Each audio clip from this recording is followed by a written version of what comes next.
안녕하십니까? 올해로 39세가 된 돌싱남입니다. 혼자가 된다는 걸 상상도 해본 적이 없고 막연하게 두렵기만 했었습니다. 그런데 요즘은 이혼을 앞두고 있던 때보다 더 즐겁고 더욱 더 피곤하게 잘 살고 있네요. 혼자가 된 지도 벌써 3년째입니다. 전처는 제가 일에만 열중하고 가정에 소홀했으니 제 잘못이라고 했지만 아직도 그게 제 잘못인지 모르겠습니다. 퇴근하고 나면 아내가 집에 없는 날도 잦았습니다. 전업주부였거든요. 그런데 어디 가는지 말도 안 하고 전화도 안 하면 당연히 퇴근한 제가 걱정하지 않겠습니까? 그런데 아내는 계속 어디 다녀왔는지 말도 안 해주고 알게 뭐냐는 식으로 나오길래 정말 의심하기는 싫었지만 자꾸 안 좋은 생각만 나게 되더라고요.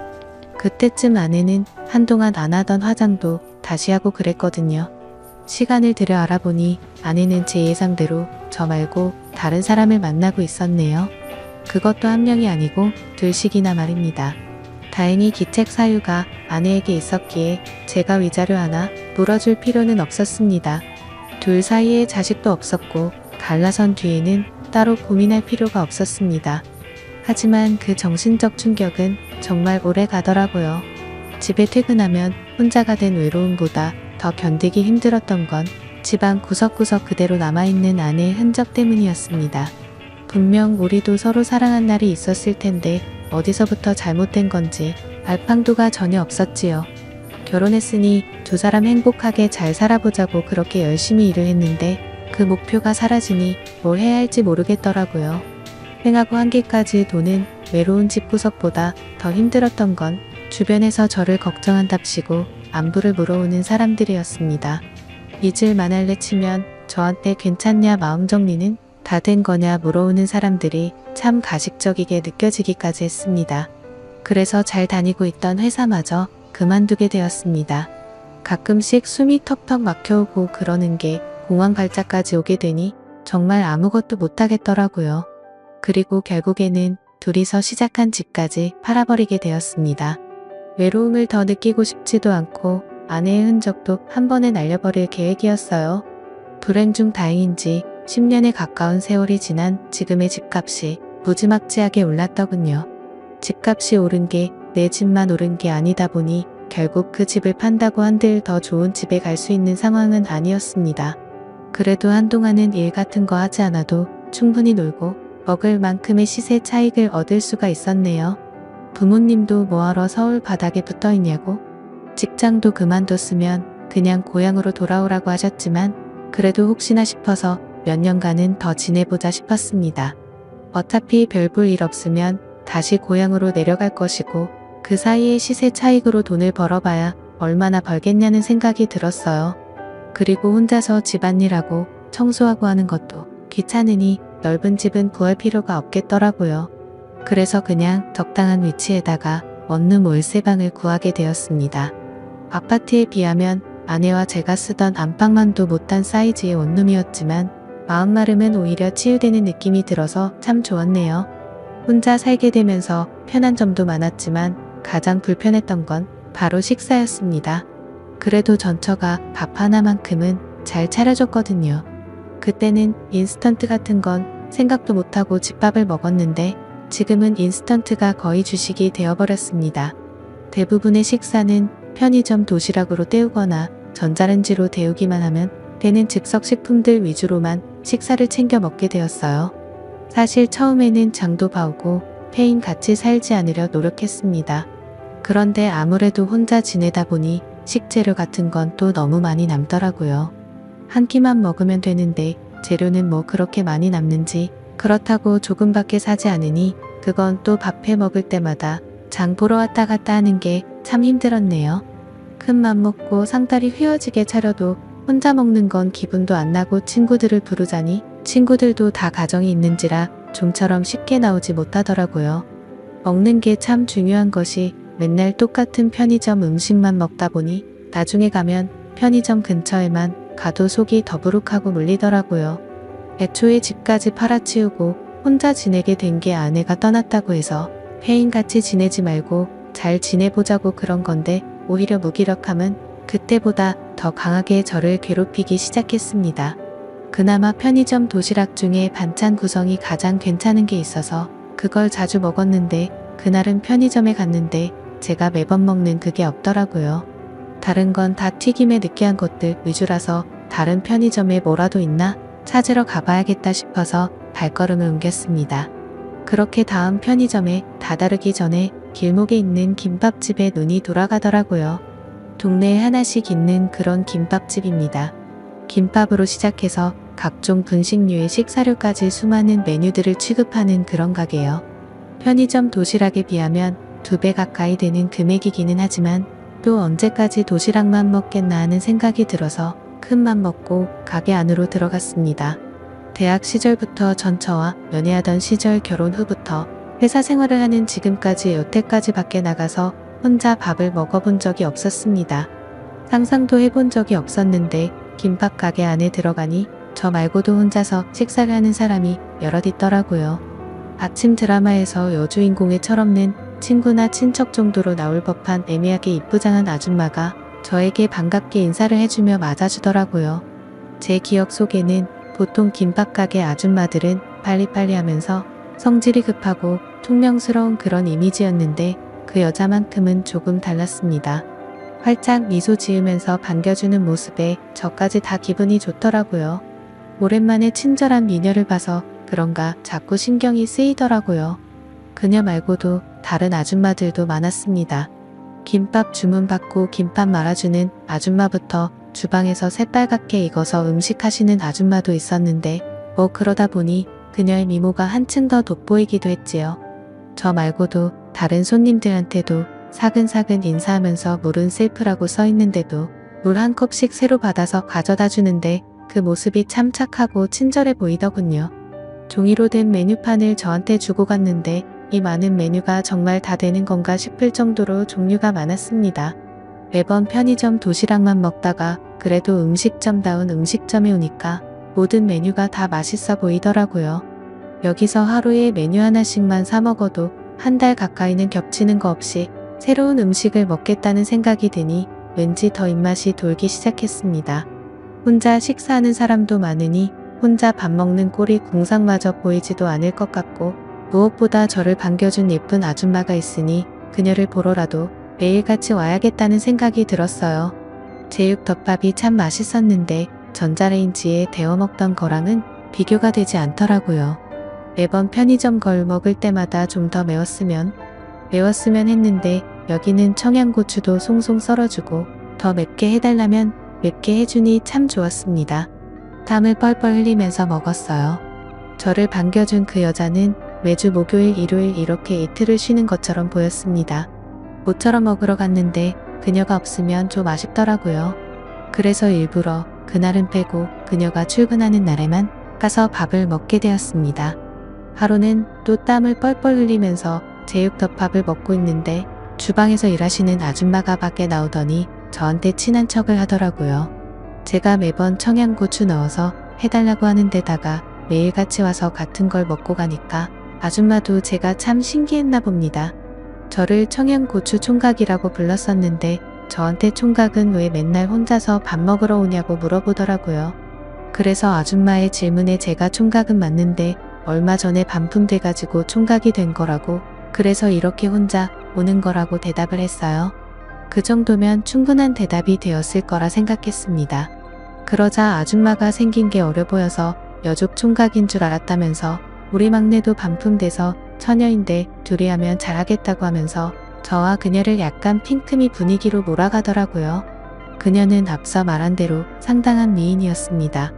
김밥집에서 일하다 보니 화장을 거의 안 하고 다니는데 화장을 안 해도 어지간히 그녀보다 예쁜 사람은 보기 힘들 정도예요. 조금 마른 제형이라서 억척스러워 보이기는 하는데 그래도 키가 크니까 김밥집 유니폼에 앞치마를 메고 있는데도 모태가 살더라고요. 딱 봐도 화장하고 꾸며놓으면 어디 가서 빠지지 않을 만한 여자라고 생각했었습니다. 그런데 아무튼 아줌마들이 그녀와 저를 이어주려는 분위기가 조성되었고 어쩌다가 둘이 눈이 마주쳤는데 그 여자가 살짝 웃으면서 부끄러워하는데 멈춘 줄 알았던 제 마음이 유동을 치기 시작하는 겁니다. 혼자가 된 지도 꽤 오래되기도 했지만 그녀가 그동안 보여준 친절함과 예쁜 미소가 알게 모르게 제 스스로 그녀에게 빠져들게 만들고 있었던 것 같네요.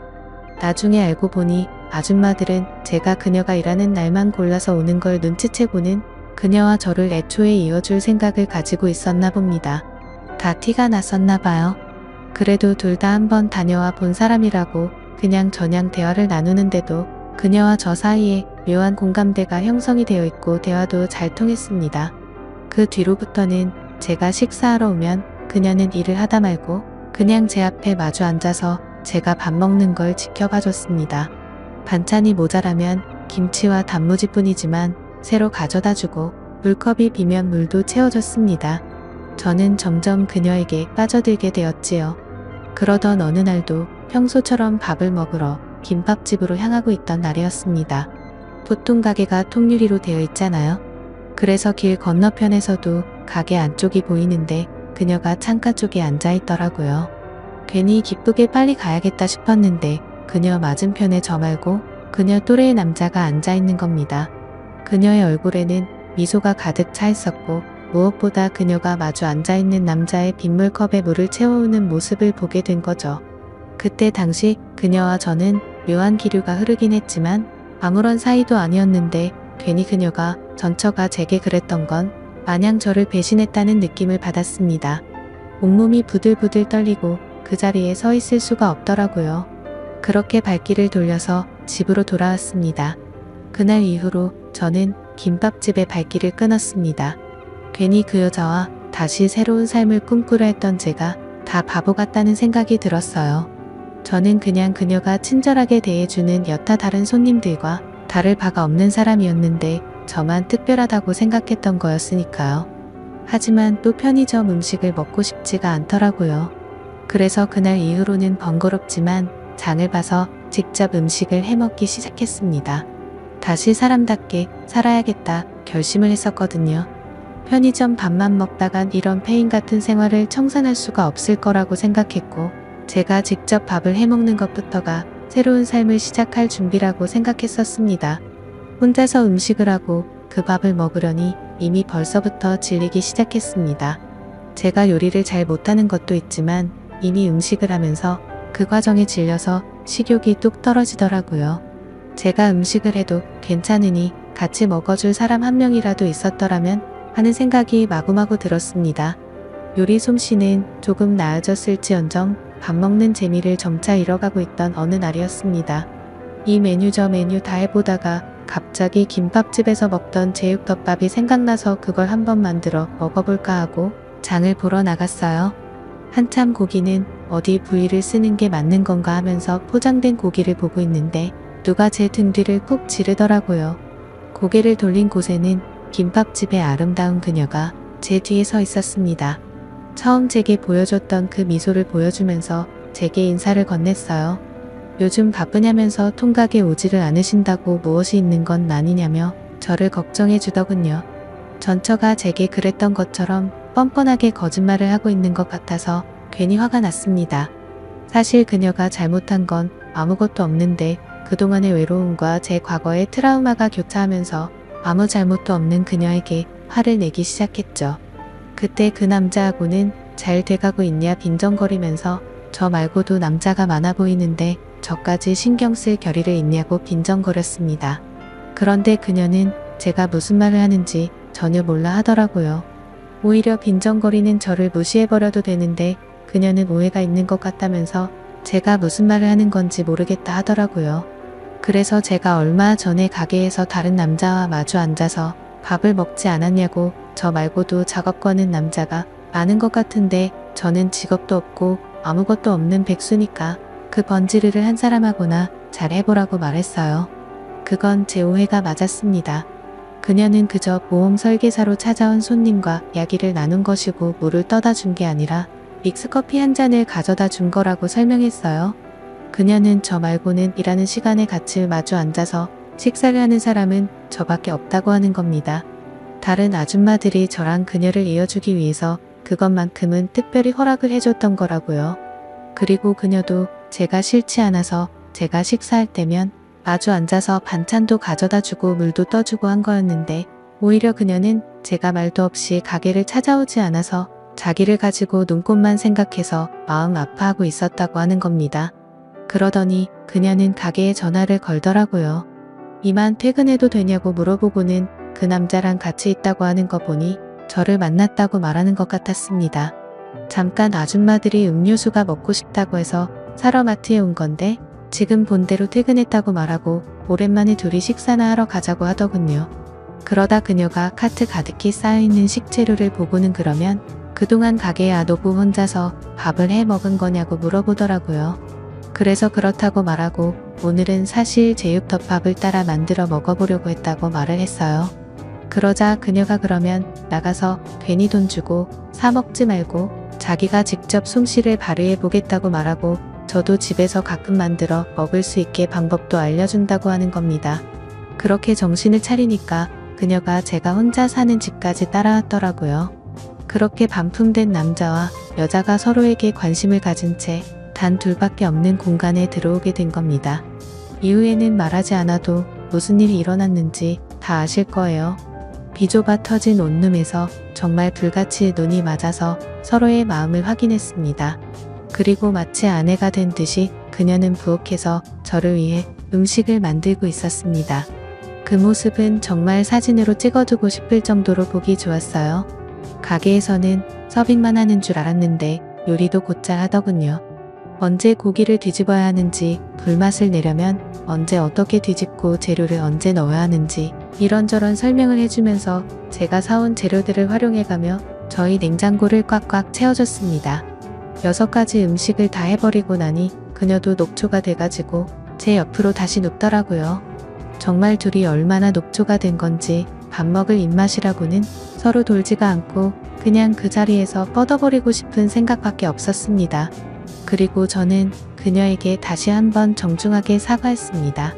아내가 저를 배신을 해서 그게 안 좋은 기억으로 남아서 예민하게 반응을 했던 것 같다고요. 그리고 나에 대한 그녀의 마음에 확신이 없었기에 그렇게 성급하게 오해를 했고 그 화풀이를 한 것 같아 정말 미안하다고요. 그녀는 저한테 사과할 필요 없다고 그녀 또한 그녀와 제가 한참 좋았는데 제가 찾아오지 않아서 혹시 전처와 재결합을 했을 거라고 생각해서 마트에서 말을 걸기 어려웠다고 말을 했습니다. 그런데 그녀가 너무 예뻐 보여서 그녀를 꼭 안아줬네요. 먹는 게 참 중요하다 싶은 게 결국 그녀와 저는 밥 때문에 인연이 시작되었고 이렇게 서로의 곁을 지켜주게 되었잖아요. 그때 제가 편의점에서 아무거나 사 먹었다면 그녀와는 지금 그 어떤 인연도 없었을 겁니다. 사람 일은 알다가도 모르겠고 참 재미있는 것 같아요. 그녀나 저나 다시는 사람을 믿지 못할 거라 생각했는데 이렇게 또다시 서로의 등을 지켜주는 인연이 되었습니다. 다 포기한 인생이었는데 이젠 그녀를 위해서라도 다시 열심히 살아가야 할 것 같습니다. 지금까지 제 사연을 읽어주셔서 감사합니다.